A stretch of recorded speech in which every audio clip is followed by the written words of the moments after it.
știu pentru ce mă trezesc dimineața, că am ceva de învățat și astăzi să văd ce-a mai apărut sau, eu știu, să mai lucrez ceva nou cu copiii.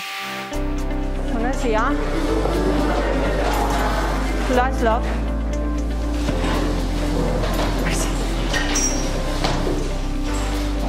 Ce faceți? Sunteți bine? N-am văzut.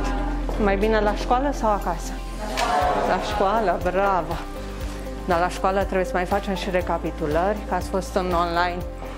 Dacă nu ești empatic și nu simți copilul din fața ta ce își dorește, că e teamă, că se bucură și să rezonezi cu el, nu realizezi nimic. Apoi competența, să știi ce predai, că nu merge pe bâlbâiel sau merge o oră, două, dar după aceea copiii simt când nu ești stăpân pe materia pe care o predai. Și perfecționare, permanent perfecționare, că e în domeniul didactic, că e pedagogic, că e în domeniul disciplinei pe care o predai, dar e nevoie de perfecționare.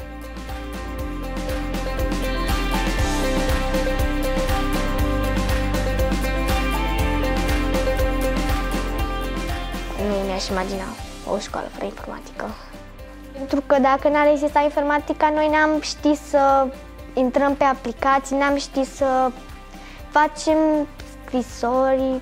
De exemplu, astăzi la ora de informatică am făcut o scrisoare de Valentine's Day.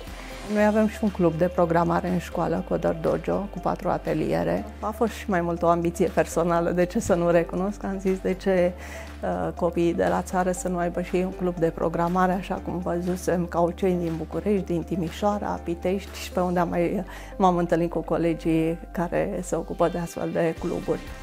Faptul că puneau acolo un beculeț care programau ei să aprindă la un anumit interval, că au făcut un semafor, e mare lucru pentru ei și lucrurile alea pe care noi le învățăm doar teoretic, programarea și așa mai departe, au văzut că au aplicabilitate și pot să facă lucruri care sunt necesare în viața de zi cu zi.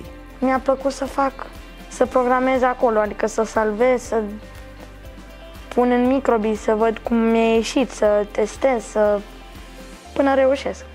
Îmi place unchiul meu de la București. El a ajuns undeva să facă în IT și vreau și eu să ajung ca el, să câștig mulți bani și să fac ce îmi place. Este visul meu să ajung în IT, să știu că fac ceva tare.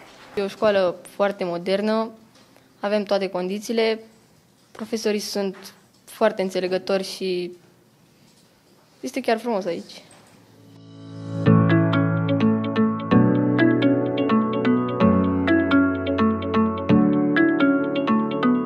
În 2007 am achiziționat toată tehnica de calcul și apoi treptat am perfecționat oamenii să o și folosească. Am cumpărat laptopuri, ecrane de proiecție, sisteme audio pentru fiecare sală de clasă și fiecare învățător sau profesor sau educator a folosit calculatorul la clasă.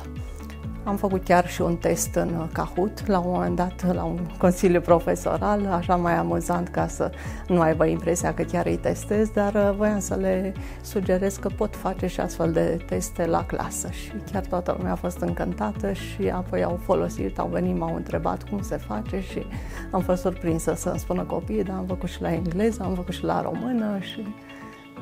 Da, adică trebuie să căutăm tot felul de metode de a-i determina să folosească, nu neapărat impus, că lucrurile impuse nu cred că au vreun rezultat. Dar în momentul în care tu însă ești un model pentru ei și le arăți partea frumoasă fără a le impune, atunci cred că totul merge bine.